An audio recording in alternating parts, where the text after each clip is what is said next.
এক পুরানো যুগের গল্প, যখন আরবের প্রাচীন শহর দামেস্ক তার সৌন্দর্য আর বাণিজ্যের জন্য বিখ্যাত ছিল। সেই শহরে দুই ভাইয়ের জীবন নিয়ে এই কাহিনী। তাদের জীবন ছিল সংগ্রাম, বিশ্বাস আর আল্লাহর ওপর ভরসার এক অপূর্ব মিশ্রণ। বড় ভাই সালিম আর ছোট ভাই রশিদের এই গল্পে রয়েছে পরিশ্রমের গুরুত্ব, অহংকারের ধ্বংস আর নম্রতার মাধ্যমে আল্লাহর রহমত লাভের শিক্ষা। এই কাহিনী শুধু একটি গল্প নয়, বরং জীবনের গভীর সত্যের প্রতিচ্ছবি, যা আজও আমাদের হৃদয়ে আলো জ্বালায়। দামেস্ক শহরে দুই ভাই থাকত।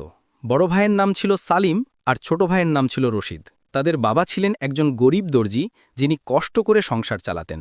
একদিন হঠাৎ বাবা অসুস্থ হয়ে পড়লেন এবং কয়েকদিন পরে ইন্তেকাল করলেন। দুই ভাই এতিম হয়ে গেল। বাবার মৃত্যুর পর সংসারে অনেক কষ্ট নেমে এলো। সালিমের বয়স ছিল মাত্র ১৬ বছর আর রশিদের ১৪ বছর। ঘরে খাবারের কিছুই ছিল না। সালিম খুব চিন্তায় পড়ল এবং ভাবতে লাগল, এখন কি হবে। রশিদ বলল, ভাই, আল্লাহর উপর ভরসা রাখো। সালিম জবাব দিল, ভরসায় পেট ভরে না। সালিম সকালে উঠে ঠিক করল যে সে শহরে কোনো কাজ খুঁজবে। সে বাড়ি থেকে বেরিয়ে বাজারের দিকে রওনা হলো। পথে তার সাথে একজন ধনী ব্যবসায়ীর দেখা হলো। ব্যবসায়ী জিজ্ঞেস করল, তুমি কে? সালিম বলল, আমি এতিম, কাজ খুঁজছি। ব্যবসায়ী বলল, আমার গুদামে চলো। ব্যবসায়ী সালিমকে তার গুদামে কাজ দিল। সালিম সকাল থেকে সন্ধ্যা পর্যন্ত কঠোর পরিশ্রম করত। তাকে মাসে মাত্র ১০ দিনার পয়সা দেওয়া হতো। এই টাকা খুবই কম ছিল, কিন্তু সালিম তা মেনে নিল। সে ভাবত, কিছু না পাওয়ার চেয়ে এটাই ভালো। বাড়ি ফিরে সে রশিদকে বলতো, দেখো, আমার পরিশ্রমে রিজিক পাওয়া যাচ্ছে। রশিদ প্রতিদিন ৫ ওয়াক্ত নামাজ পড়ত এবং কুরআন তেলাওয়াত করত। সে মসজিদে গিয়ে দ্বীনের তালিম হাসিল করত। সালিম তাকে বলতো, তুমি বসে বসে সময় নষ্ট করো, আমার সাথে কাজে চলো। রশিদ মুস্কি হেসে বলতো, ভাই, ইলম হাসিল করাও জরুরি। আল্লাহ আমার রিজিক দেবেন। এই কথায় সালিম রেগে যেত। একদিন শহরে একজন বড় আলিম তাশরিফ আনলেন। লোকেরা তার ওয়াজ শুনতে মসজিদে জড়ো হলো। রশিদও সেখানে গেল। আলিম বললেন, যে আল্লাহর ওপর ভরসা রাখে, আল্লাহ তার রিজিক পাঠান। পাখিরা সকালে খালি পেটে বের হয় আর সন্ধ্যায় পূর্ণ পেটে ফিরে আসে। রশিদের হৃদয় এই কথায় আলোকিত হয়ে গেল। বাড়ি ফিরে রশিদ সালিমকে আলিমের কথাগুলো শোনাল। সালিম বলল, এসব গল্প, এটা বাস্তব নয়। রিজিকের জন্য পরিশ্রম করতে হয়। আমি প্রতিদিন হাড় ভাঙা খাটনি করি, তবেই রুটি পাই। তুমি শুধু বসে বসে আল্লাহ আল্লাহ করো, দেখি কত রিজিক আসে। রশিদ চুপ করে মুচকি হাসল। কয়েকদিন পর শহরে খবর ছড়ালো যে বাদশার একজন নেক আলিমের প্রয়োজন, যিনি শাহজাদাকে দ্বীনের তালিম দেবেন। শহরের ওলামারা রশিদের নাম প্রস্তাব করল। রশিদ তখনও যুবক ছিল, কিন্তু তার ইলম ছিল গভীর। বাদশাহ রশিদকে মহলে ডাকলেন। রশিদ ভয়ে ভয়ে মহলে পৌঁছাল। বাদশাহ তার কাছে অনেক প্রশ্ন করলেন। রশিদ সব প্রশ্নের উৎকৃষ্ট জবাব দিল। বাদশাহ খুব খুশি হলেন এবং বললেন, আজ থেকে তুমি শাহজাদার উস্তাদ। তোমাকে প্রতি মাসে ১০০ দিনার দেওয়া হবে। এটা শুনে রশিদ অবাক হয়ে গেল। ১০০ দিনার ছিল বিশাল অঙ্ক। সে আল্লাহর শুকরিয়া আদায় করল। সে বুঝল এটা আল্লাহর ফজল। বাড়ি ফিরে রশিদ সালিমকে সব বলল। সালিম শুনে হতবাক হয়ে গেল। তার চোখে মুখে বিস্ময়ের ছাপ। সে ভাবতে লাগল, আমি এত পরিশ্রম করি, তবুও ১০ দিনার পাই, আর রশিদ বাড়িতে বসে থেকে ১০০ দিনার পেয়ে গেল। সালিমের মনে এক অদ্ভুত দ্বন্দ্ব শুরু হলো। সে প্রতিদিন ব্যবসায়ীর গুদামে কাজ করত, কিন্তু তার মন বসত না। সে সবসময় এটাই ভাবত যে রশিদ এত সহজে রিজিক পেল কিভাবে। একদিন সে ব্যবসায়ীর কাছে বেতন বাড়ানোর আবেদন করল। ব্যবসায়ী তা প্রত্যাখ্যান করে বলল, এটাও পাচ্ছ, এটা তোমার ভাগ্য। সালিম রেগে বাড়ি ফিরল। রশিদ তখন মহল থেকে ফিরে খুশি মনে কুরআন পড়ছিল। সালিম বলল, তোমার তো সব সহজে পাওয়া গেছে, আমার কেউ খোঁজ নেয় না। রশিদ স্নেহের সাথে বলল, ভাই, ধৈর্য ধরো, আল্লাহ সবাইকে দেন। তুমিও নামাজ পড়ো আর আল্লাহর উপর ভরসা রাখো। সালিম বিরক্ত হয়ে ঘরে চলে গেল। রাতে সালিম ঘুমাতে পারল না। সে ভাবতে লাগল, সত্যিই কি আল্লাহর উপর ভরসা করলেই হয়, নাকি পরিশ্রম জরুরি। তার মনে হলো সে রশিদের মতো পরীক্ষা করে দেখবে। সকালে উঠে সে নামাজ পড়তে শুরু করল। রশিদ এটা থেকে খুব খুশি হল এবং বলল, মাশাল্লাহ ভাই, আল্লাহ তোমাকে হিদায়েত দিক। সালিম কয়েকদিন নামাজ পড়ল, কিন্তু কোনো পরিবর্তন এলো না। তার জীবন আগের মতোই রইল। সে ভাবতে লাগল, হয়তো এই পথ শুধু রশিদের জন্য। সে ঠিক করল সে কাজ ছেড়ে দেবে। যদি সত্যি আল্লাহ রিজিক দেন, তাহলে তাকেও দেবেন। সে ব্যবসায়ীর কাছে গিয়ে কাজ ছেড়ে দিল। ব্যবসায়ী বলল, তোমার ইচ্ছা। সালিম বাড়ি ফিরে রশিদকে বলল যে সে কাজ ছেড়ে দিয়েছে। রশিদ ভয় পেয়ে বলল, ভাই, এটা কি করলে? পরিশ্রম করাও জরুরি। আল্লাহর উপর তাওয়াক্কুলের মানে এই নয় যে কাজই ছেড়ে দেবে। সালিম বলল, তুমি বলেছিলে আল্লাহ রিজিক দেন, এখন দেখি কি হয়। প্রথম দিন সালিম বাড়িতে বসে রইল, কিছুই পেল না। দ্বিতীয় দিনও কিছু হলো না। তৃতীয় দিনে বাড়িতে খাবার আর কিছু বাকি ছিল না। রশিদ তার বেতন থেকে খাবার আনল। সালিম লজ্জিত হল, কিন্তু চুপ করে রইল। 1 সপ্তাহ কেটে গেল। সালিমের কোনো কাজ মিলল না। তার মন ভেঙে পড়তে লাগল। সে ভাবতে লাগল, হয়তো এই পথ শুধু রশিদের জন্য।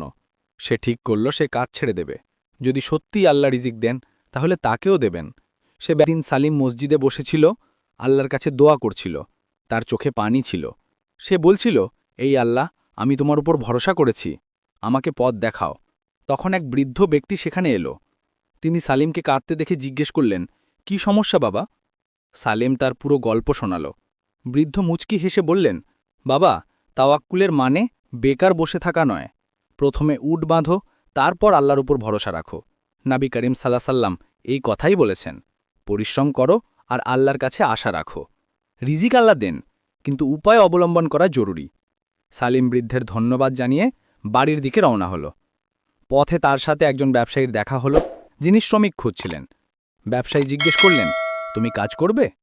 সালিম তৎক্ষণাৎ হ্যাঁ বলল। ব্যবসায়ী বললেন, তোমাকে মাসে 20 দিনার দেব। সালিমের আনন্দের সীমা রইল না। এটা আগের থেকে দ্বিগুণ ছিল। বাড়ি ফিরে সে রশিদকে সব বলল। রশিদ খুব খুশি হল। 2 ভাই মিলে আল্লাহর শুকরিয়া আদায় করল। এখন সালিমও নামাজ পড়ত এবং পরিশ্রমও করত। জীবনে বরকত আসতে লাগল। কয়েক মাস কেটে গেল। 2 ভাইয়ের জীবন ভালোই চলছিল। সালিম তার নতুন কাজে মনোযোগ দিয়ে পরিশ্রম করত। ব্যবসায়ী তার সততায় খুব খুশি ছিলেন। একদিন ব্যবসায়ী সালিমকে ডেকে বললেন, তুমি খুব ভালো মানুষ, আমি তোমাকে আমার শরিক করতে চাই। সালিম এটা শুনে অবাক হয়ে গেল। সে ধন্যবাদ জানাল। সালিম এখন ব্যবসায়ীর শরিক হয়ে গেল। তার কাছে আগের থেকে বেশি সম্পদ আসতে লাগল। সে ভালো কাপড় পরতে লাগল এবং ভালো খাবার খেতে লাগল। রশিদ তখনও সাধারণ জীবনযাপন করত। সে তার বেতনের কিছু অংশ গরিবদের সাহায্যে ব্যয় করত। সালিম বলতো, ভাই, এখন তো আমাদের কাছে টাকা আছে, আরামে থাকো। রশিদ মুচকি হেসে বলতো, এটা আল্লাহর আমানাত। সম্পদ বাড়ার সাথে সাথে সালিমের মনে অহংকার চলে এলো। সে ভাবতে লাগল, এটা তার পরিশ্রমের ফল। সে নামাজে অলসতা পড়তে লাগল এবং মসজিদে কম যেতে লাগল। রশিদ তাকে বারবার বোঝাল, কিন্তু সালিম শুনল না। একদিন সালিম বলল, আমার পরিশ্রমেই সম্পদ এসেছে, আল্লাহর শুকরিয়া আছে, কিন্তু আসলে এটা আমার প্রাপ্য। রশিদ এটা শুনে মন মরা হয়ে গেল। সে বলল, ভাই, এই অহংকার বিপজ্জনক। আল্লাহ যা দেন তিনি ফিরিয়েও নিতে পারেন, নম্র থাকো। সালিম হেসে বলল, তুমি চিন্তা করো না, আমি সাবধানী। আমার সম্পদ আমি সামলাতে জানি। রশিদ মনে মনে আল্লাহর কাছে দোয়া করল, এ আল্লাহ, আমার ভাইকে হেদায়েত দাও। একদিন শহরে দুর্ভিক্ষ দেখা দিল। বৃষ্টি হল না, ফসল নষ্ট হয়ে গেল, মানুষের খাবার কমে গেল, দাম আকাশচুম্বী হয়ে গেল। ব্যবসায়ীদের ব্যবসা ক্ষতিগ্রস্ত হল। সালিমের ব্যবসায়ী বললেন, এখন আমাদের মাল জমা করে রাখতে হবে, পরে দাম বেশি হলে বেশি মুনাফা পাব। সালিম এই কথা মেনে নিল। রশিদ যখন এটা জানল, তখন সে সালিমকে বাধা দিল। সে বলল, ভাই, এটা জুলুম। মানুষ ভুখে মরছে আর তুমি মুনাফার কথা ভাবছ, এটা হারাম কামাই। সালিম বলল, এটা ব্যবসা, সবাই এটাই করে, তুমি নাদান তাই বোঝো না। রশিদ বলল, এটা আল্লাহকে নারাজ করা, কিন্তু সালিম শুনল না। সালিম আর তার ব্যবসায়ী শস্য জমা করতে লাগল। তারা শস্য কিনে গুদাম ভরে ফেলল। বাইরে গরিব মানুষ ভুকে কাতরাচ্ছিল, কিন্তু সালিমের মনে দয়া এল না। সে ভাবতে লাগল, আরও কিছুদিন পর দাম আরও বাড়বে। রশিদ প্রতিদিন তার জন্য দোয়া করত। এক রাতে রশিদ স্বপ্ন দেখল।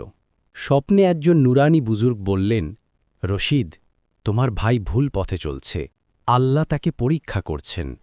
যদি সে না সামলে তবে সব হারাবে, তাকে শেষবার বোঝাও। রশিদ ঘুম থেকে জেগে উঠল। তার শরীর ঘামে ভিজে গিয়েছিল। সকাল হতেই সে সালিমের কাছে গিয়ে বলল, ভাই, আমি একটা স্বপ্ন দেখেছি। সালিম স্বপ্ন শুনে হেসে উড়িয়ে দিল এবং বলল, এটা শুধুই স্বপ্ন। তুমি ভীতু তাই এমন স্বপ্ন দেখো, আমি আমার ব্যবসা জানি। রশিদের মন ভেঙে গেল।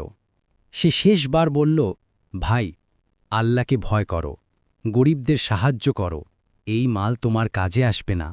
সালিম রেগে বলল, বস তোমার কথা বন্ধ করো। সেই রাতে শহরে ঝড় এলো, প্রচণ্ড বৃষ্টি শুরু হলো, তীব্র হাওয়া বইতে লাগল। সালিমের ব্যবসায়ীর গুদাম নদীর তীরে ছিল। নদীতে বন্যা এলো, পানি গুদামে ঢুকে পড়ল। সমস্ত শস্য পানিতে ভেসে গেল এবং নষ্ট হয়ে গেল। সকালে সালিম দেখতে গেল, সব ধ্বংস হয়ে গিয়েছিল। সালিমের হাত কাঁপছিল। ব্যবসায়ীও এলো এবং সব দেখে কাঁদতে লাগল। সে সালিমকে বলল, এসব তোমার জন্য হয়েছে। তুমি বলেছিলে শস্য জমা করতে, এখন আমি বরবাদ হয়ে গেলাম। আজ থেকে আমাদের শরিকানা শেষ। সালিম চুপ করে সব শুনল। সালিম ভারী পায়ে বাড়ির দিকে চলল। তার চোখে পানি ছিল। সে ভাবছিল রশিদ কতবার বাধা দিয়েছিল, স্বপ্নেও সাবধান করেছিল, কিন্তু আমি অহংকারে কারো কথা শুনিনি। এখন আল্লাহ আমাকে শাস্তি দিয়েছেন। বাড়ি পৌঁছে সে রশিদের সামনে বসল, মাথা নিচু করে কাঁদতে লাগল। রশিদ স্নেহের সাথে সালিমের কাঁধে হাত রেখে বলল, ভাই, কাঁদলে কিছু হবে না। আল্লাহর কাছে তওবা করো এবং নতুন করে শুরু করো। আল্লাহ খুব ক্ষমাশীল। সালিম বলল, আমি খুব বড় গুনাহ করেছি। মানুষ ভুকে ছিল আর আমি তাদের সুযোগ নিতে চেয়েছিলাম। আল্লাহ আমাকে কিভাবে মাফ করবেন? রশিদ বলল, আল্লাহর রহমত খুব বড়। তুমি সত্যি মনে তওবা করো, আল্লাহ অবশ্যই মাফ করবেন। তারপর নতুন করে পরিশ্রম শুরু করো, আল্লাহ আবার রিজিক দেবেন। সালিম অজু করে 2 রাকাত নামাজ পড়ল। সিজদায় পড়ে আল্লাহর কাছে মাপ চাইল। বলল, এ আল্লাহ, আমি গুনাহগার, আমাকে মাফ করে দাও। তার মন হালকা হয়ে গেল। পরের দিন সালিম কাজ খুঁজতে শুরু করল, কিন্তু কোনো কাজ পেল না। শহরে দুর্ভিক্ষের কারণে ব্যবসা বন্ধ ছিল। মানুষ নিজেরাই বিপদে ছিল। কয়েকদিন কেটে গেল, কোনো কাজ মিলল না। সালিম চিন্তিত হয়ে পড়ল। রশিদ তার বেতন থেকে দুজনের খরচ চালাত। সালিম লজ্জিত ছিল, কিন্তু আল্লাহর উপর ভরসা রাখত। একদিন সালিম মসজিদের বাইরে বসেছিল। একজন বৃদ্ধা মহিলা সেখান দিয়ে যাচ্ছিলেন। তার হাতে ভারী বোঝা ছিল। হাঁটতে হাঁটতে তিনি পড়ে গেলেন। সালিম তৎক্ষণাৎ উঠে তাকে সামলাল। সে বোঝা তুলে নিয়ে বলল, আম্মা, কোথায় যাবেন? বৃদ্ধা বললেন, বাবা, আমাকে আমার বাড়ি পর্যন্ত পৌঁছে দাও। সালিম বোঝা তুলে তাকে বাড়ি পৌঁছে দিল। বৃদ্ধা সালিমকে দোয়া দিয়ে বললেন, আল্লাহ তোমাকে সুখী রাখুন। সালিম ফেরার পথে একজন লোকের সাথে দেখা হল। তিনি বললেন, আমি তোমাকে দেখছিলাম। তুমি ওই বৃদ্ধাকে খুব মমতার সাথে সাহায্য করেছ। আমি একটি কাফেলার সর্দার। আমার একজন আমানতদার লোক দরকার। তুমি কি আমার সাথে কাজ করবে? সালিম খুশি হয়ে হ্যাঁ বলল। কাফেলার সর্দার বললেন, আমরা পরের সপ্তাহে সফরে যাব। তোমাকে মালের হেফাজত করতে হবে। বেতন মাসে 50 দিনার। সালিম অবাক হয়ে গেল। এত বেতন সে কখনো পায়নি। সে আল্লাহর শুকরিয়া আদায় করল। সে বুঝল, নেক কাজের প্রতিদান আল্লাহ তৎক্ষণাৎ দেন। বাড়ি ফিরে সালিম রশিদকে সুখবর শোনাল। রশিদ খুব খুশি হল এবং বলল, দেখলে ভাই, আল্লাহ আবার দিয়েছেন। আল্লাহ কখনো তার বান্দাদের নিরাশ করেন না। যে তওবা করে, আল্লাহ তাকে নতুন সুযোগ দেন। সালিম বলল, তুমি আমাকে সাহায্য করেছ, তাই আজ এই দিন দেখলাম। তুমি আমাকে আল্লাহর পথে ফিরিয়েছ। 2 ভাই মিলে শুকরানার নামাজ পড়ল। সালিম এখন পুরোপুরি বদলে গিয়েছিল। সে ঠিক করল, যা কামাবে তার থেকে গরিবদেরও দেবে। পরের সপ্তাহে কাফেলা রওনা হল। সালিম তার ভাই রশিদকে বিদায় জানাল। রশিদ দোয়া করল, আল্লাহ সফরে তোমার হেফাজত করুন। কাফেলায় 20টি উট ছিল, যেগুলোতে দামি মাল লাদা ছিল। সালিমের দায়িত্ব ছিল মালের হেফাজত। সর্দার বললেন, পথে ডাকাতও থাকতে পারে, সাবধান থেকো। সালিম মাথা নিচু করে সম্মতি জানাল। সফরটা ছিল কয়েকদিনের। পথে ছিল মরুভূমি আর পাহাড়। সালিম রাতে জেগে মালের নজরদারি করত। দিনে কাফেলা চলত। সে সময় মতো নামাজ পড়ত এবং কুরআনের আয়াত পড়ত। অন্য সঙ্গীরা তার নেক অভ্যাস দেখে অবাক হতো। একজন বলল, সালিম, তুমি খুব নেক মানুষ মনে হও। সালিম মুচকি হেসে চুপ রইল। চতুর্থ দিনে কাফেলা একটি নির্জন জায়গা দিয়ে যাচ্ছিল। হঠাৎ পাহাড় থেকে ডাকাতরা হামলা করল। তারা চিৎকার করে বলছিল, মাল ফেলে দাও। কাফেলা লোকেরা ভয় পেয়ে গেল। সর্দার বললেন, এখান থেকে পালাও। কিন্তু সালিম হিম্মত হারাল না। সে বলল, আমরা আমানতের হেফাজত করব। আল্লাহ আমাদের সাহায্য করবেন। সালিম উচ্চস্বরে আল্লাহর নাম নিল। বাকি সঙ্গীরাও হিম্মত পেয়ে গেল। তারা লাঠি তুলে নিয়ে ডাকাতদের মোকাবিলা করল। সালিম খুব সাহসিকতার সাথে লড়ল। ডাকাতরা বুঝল এটা সহজ শিকার নয়। কিছুক্ষণ পর ডাকাতরা পালিয়ে গেল। কাফেলার লোকেরা আনন্দে চিৎকার করল। সর্দার সালিমকে জড়িয়ে ধরে বললেন, তোমার সাহস আজ সবাইকে বাঁচিয়েছে। তুমি না থাকলে আমরা ধ্বংস হয়ে যেতাম। আমি তোমার উপর খুব খুশি। সালিম বলল, এটা সব আল্লাহর ফজল। আমি শুধু আমার দায়িত্ব পালন করেছি। আমানতের হেফাজত প্রত্যেক মুসলমানের ফরজ। সর্দার মনে মনে ভাবলেন, এটা সত্যিই একজন প্রকৃত মুমিন। কাফেলা তাদের গন্তব্যের কাছে পৌঁছে গেল। একটি বড় শহরে প্রবেশ করল। সেখানে সর্দার তার মাল বিক্রি করলেন। ভালো মুনাফা হল। সর্দার সালিমকে 50 দিনের দিলেন এবং বললেন, এটা তোমার বেতন। তারপর আরও 50 দিনের বের করে বললেন, এটা তোমার সাহসের পুরস্কার। সালিম ধন্যবাদ জানালো, কিন্তু পুরস্কার নিতে অস্বীকার করল। সালিম বলল, আমি শুধু আমার প্রাপ্য চাই। আমি আমার কাজ করেছি, তার পুরস্কার আল্লাহ দেবেন। সর্দার অবাক হয়ে গেলেন। তিনি বললেন, আজকাল কেউ এত সৎ নয়। তুমি সত্যি অসাধারণ। ঠিক আছে, যদি না নাও তবে কোনো কথা নেই, কিন্তু এখন থেকে তুমি আমার নির্দিষ্ট সঙ্গী। প্রতি সফরে তোমাকে নিয়ে যাব। সালিম তা কবুল করল এবং ফিরতি সফর শুরু হলো। পথে সালিম ভাবতে লাগল, জীবন কত বদলে গেছে। আগে ছিল অহংকার, এখন নম্রতা। আগে ছিল লোভ, এখন তৃপ্তি। এটা সব আল্লাহর মেহেরবানি আর রশিদের দুয়ার ফল। 1 সপ্তাহ পর সে তার শহরে ফিরল। রশিদ তাকে দেখে খুব খুশি হল। সালিম রশিদকে পুরো ঘটনা শোনাল। রশিদ আল্লাহর শুকরিয়া আদায় করল। সালিম 100 দিনার থেকে 50 দিনের বের করে বলল, এটা গরিবদের মাঝে বিতরণ করো। এটা আল্লাহর হক। রশিদের চোখে আনন্দের অশ্রু চলে এলো। সে বলল, ভাই, তুমি সত্যিই বদলে গেছ। আল্লাহ তোমাকে হেদায়েত দিয়েছেন। সালিম বলল, এটা তোমার দোয়ার ফল। 2 ভাই মিলে গরিবদের মাঝে টাকা বিতরণ করল। ভুখাদের খাবার খাওয়ালো এবং অভাবীদের সাহায্য করল। মানুষ দোয়া দিতে লাগল। সালিমের মনে অপার শান্তি এলো। সে অনুভব করল, দেওয়ার মধ্যে যে আনন্দ, তা নেওয়ার মধ্যে নেই। আল্লাহর পথে খরচ করা সবচেয়ে বড় সুখ। রাতে 2 ভাই মিলে শুকরানার নামাজ পড়ল। জীবনে বরকতের পর বরকত আসতে লাগল। কয়েক বছর কেটে গেল। সালিম এখন একজন সফল ব্যবসায়ী হয়ে গিয়েছিল, কিন্তু তার মনে ছিল নম্রতা আর আল্লাহর ভয়। রশিদ এখন শহরের বিখ্যাত আলিম ছিলেন। বাদশাও তার সম্মান করতেন। 2 ভাই মিলে মানুষের খেদমত করত। একদিন শহরে একজন বৃদ্ধ ফকির এলো, যিনি খুব অসুস্থ মনে হচ্ছিলেন। সালিম তাকে দেখে তৎক্ষণাৎ চিনে ফেলল। এই সেই বৃদ্ধ, যিনি বছরের পর বছর আগে মসজিদে দেখা করেছিলেন, যিনি সালিমকে তাওয়াক্কুলের সঠিক অর্থ বুঝিয়েছিলেন। সালিম দৌড়ে গিয়ে তার কাছে গিয়ে বলল, বাবা, আপনাকে মনে আছে? আমি সেই যুবক। বৃদ্ধ মুচকি হেসে বললেন, হ্যাঁ বাবা, মনে আছে। আল্লাহ তোমাকে বদলে দিয়েছেন। সালিম বৃদ্ধকে বাড়িতে নিয়ে গিয়ে তার চিকিৎসা করাল। বৃদ্ধ কয়েকদিনের মধ্যে সুস্থ হয়ে গেলেন। তিনি সালিমকে বললেন, বাবা, আমি তোমাকে একটা রহস্য বলি। যেদিন তুমি মসজিদে কাঁদতে কাঁদতে দেখা করেছিলে, সেদিন আমি তোমার জন্য অনেক দোয়া করেছিলাম। আমি আল্লাহর কাছে বলেছিলাম, এই বান্দাকে হিদায়াত দাও। তারপর আমি তোমাকে শিক্ষা দিয়েছিলাম। আল্লাহ আমার দোয়া কবুল করেছেন, আর আজ তুমি সফল। সালিমের চোখে পানি চলে এলো। সে বলল, বাবা, আপনি আমাকে জীবন দিয়েছেন। আপনার দোয়া আমাকে বদলে দিয়েছে। বৃদ্ধ বললেন, বাবা, এটা আল্লাহর করম। আমি তো শুধু একটা মাধ্যম ছিলাম। আসলে তোমার ভাই রশিদের দোয়াগুলো কাজ করেছে। সে প্রতিদিন তোমার জন্য কাঁদতে কাঁদতে দোয়া করত। আল্লাহ তার কথা শুনেছেন। সালিম রশিদকে ডেকে সব বলল। রশিদ লজ্জিত হয়ে বলল, এটা তো ভাইয়ের হক ছিল। বৃদ্ধ বললেন, কিন্তু এখন আমি তোমাদের একটা গুরুত্বপূর্ণ কথা বলি। 3 জন গম্ভীর হয়ে শুনতে লাগল। বৃদ্ধ বললেন, সেই বৃদ্ধা মহিলার কথা মনে আছে, যার বোঝা সালিম তুলেছিল? সালিম বলল, হ্যাঁ, মনে আছে। বৃদ্ধ বললেন, তিনি ছিলেন কাফেলার সর্দারের মা। সেদিন তিনি তার ছেলেকে একজন আমানতদার লোক খুঁজতে পাঠাতে যাচ্ছিলেন। তারা তোমাকে দেখেছিলেন এবং ছেলেকে বলেছিলেন, এই কারণে সর্দার তোমাকে কাজ দিয়েছিলেন।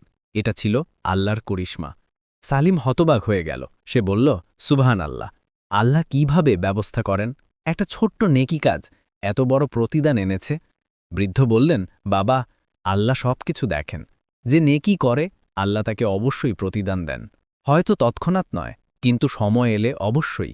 রিজিকও আল্লাহই দেন, কিন্তু উপায় অবলম্বন করতে হয়। রশিদ বলল, আর সবচেয়ে বড় কথা, অহংকার মানুষকে ধ্বংস করে। নম্রতা, শুকরিয়া আর গরিবদের সাহায্যে জীবনে বরকত আসে। সালিম বলল, আমি এসব কঠিন পথে শিখেছি। প্রথমে সব হারিয়েছি, তারপর আল্লাহ সব ফিরিয়ে দিয়েছেন। বৃদ্ধ বললেন, এটাই তো আল্লাহর রহমত। তিনি তার বান্দাদের পরীক্ষা করেন, তারপর পুরস্কৃত করেন। বৃদ্ধ কয়েকদিন পর বিদায় নিলেন। যাওয়ার সময় বললেন, বাবারা, এখন তোমাদের দায়িত্ব। মানুষকে শিক্ষা দাও যে রিজিক আল্লাহ দেন। পরিশ্রম করো, কিন্তু আল্লাহর উপর ভরসা রাখো। অহংকার করো না এবং গরিবদের সাহায্য করো। দুই ভাই প্রতিশ্রুতি দিল যে তারা এই বাণী ছড়িয়ে দেবে। বৃদ্ধ দোয়া দিয়ে চলে গেলেন। দুই ভাই সারা জীবন মানুষকে এই শিক্ষা দিয়ে গেল। সালিম ব্যবসা করত আর রশিদ ইলম শেখাত। দুজনেই গরিবদের সাহায্য করত এবং আল্লাহর শুকরিয়া আদায় করত। তাদের জীবন থেকে মানুষ শিখল যে রিজিক আল্লাহ দেন, পরিশ্রম উপায়, অহংকার ধ্বংস আর নম্রতা সাফল্যের চাবিকাঠি। এই গল্প আজও মানুষ তাদের সন্তানদের শোনায়। বন্ধুরা, রিজিক আল্লাহর হাতে, কিন্তু পরিশ্রম এবং উপায় অবলম্বন করাও জরুরি। অহংকার আর লোভ মানুষকে ধ্বংস করে। নম্রতা, শুকরিয়া আর গরিবদের সাহায্যে জীবনে বরকত আসে। নেকি কাজের প্রতিদান আল্লাহ অবশ্যই দেন। আল্লাহর উপর ভরসা রাখো, ধৈর্য ধরো এবং নেকি কাজ করে যাও। বন্ধুরা, আশা করি এই গল্পটি তোমাদের ভালো লেগেছে। যদি গল্পটি পছন্দ হয়ে থাকে তাহলে একটা লাইক করো এবং কমেন্টে জানাও গল্পটি কেমন লাগলো। এমনই মন ছুঁয়ে যাওয়া গল্প শুনতে থাকতে চাইলে চ্যানেলটি সাবস্ক্রাইব করো। আল্লাহ আমাদের সবাইকে হিদায়াত দিন এবং হালাল রিজিক দান করুন। আমিন।